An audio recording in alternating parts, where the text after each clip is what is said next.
क्या आपने कभी ऐसे दरिया के बारे में सुना है जो सल्तनतें बनाता रहा मगर आज एक भूली हुई कहानी की तरह बहता है?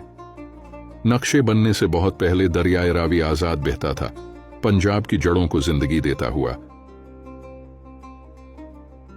हजारों साल पहले रावी ने हड़प्पा जैसी कदीम तरीन बस्तियों को जिंदगी बख्शी। सदियों बाद रावी का बहाव मगरिब की तरफ मुड़ा, यहां तक कि वो लाहौर से जा मिला। कलानूर में रावी के किनारे 13 साला अकबर ने खुले आसमान के नीचे तख्त संभाला।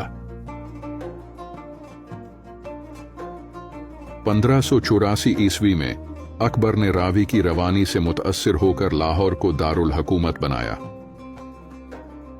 उस वक्त रावी किला लाहौर के साथ बहता था, उसकी लहरें शाही दीवारों से टकराती थीं। कश्मीर और मुल्तान से कश्तियां यहां आती थीं। किला पूरी सल्तनत की तिजारत का दरवाजा था। शालीमार बाग के फव्वारे कभी रावी के पानी से झूमते थे।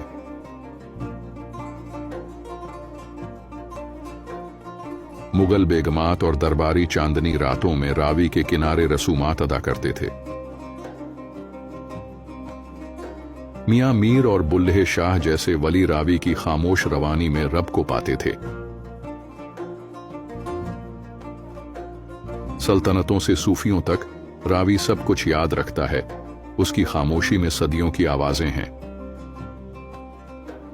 अकबर ने कभी रावी को घोड़े पर उबूर किया, उसे समंदर जैसा बावकार दरिया कहा।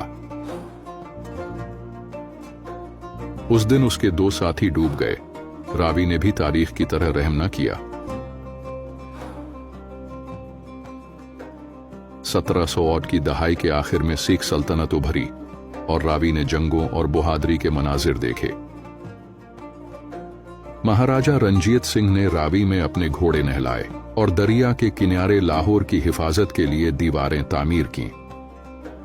जब अंग्रेजों ने इख्तिदार संभाला तो उन्होंने रावी के पानियों का रुख सल्तनत और सुनात की तरफ मोड़ दिया। रेल और सड़क के पुलों ने लकड़ी की गुजरगाहों की जगह ले ली। दरिया को अब नापा, समझा और काबू में लाया गया। 1947 में रावी ने कयामत देखी। खून आलूद पानी, उजड़ी बस्तियां और गम से बनी हुई एक सरहद। तकसीम के बाद रावी का पानी भी तकसीम हो गया। उसकी आजादी बैनुल अक़वामी माहिदों में कैद हो गई। फिर भी रावी के खामोश किनारों पर आज भी सरगोशियां होती हैं, बादशाहों, वलियों और जवाल पजीर सल्तनतों की। जो कभी जिंदगी देता था, आज रावी गंदगी और गम के साथ बहता है। उसकी अजमत भुला दी गई है। रावी ने सब कुछ दिया और कुछ न मांगा। क्या हम उसे बेआवाज मरने देंगे? सब्सक्राइब करें ताकि हम इन दरियाओं की कहानियां जिंदा रख सकें, इससे पहले कि वो हमेशा के लिए खो जाएं। जो कभी लाहौर का दिल था, आज रावी एक मुरझाई हुई नस की तरह इसके किनारों से बहता है। अशरों तक फैक्ट्रियों का कचरा फेंका गया, जिसने रावी को जहरीले केमिकल्स का मरकब बना दिया। ऊपर की जानिब बंदों और नहरों ने रावी को खुश्क कर दिया।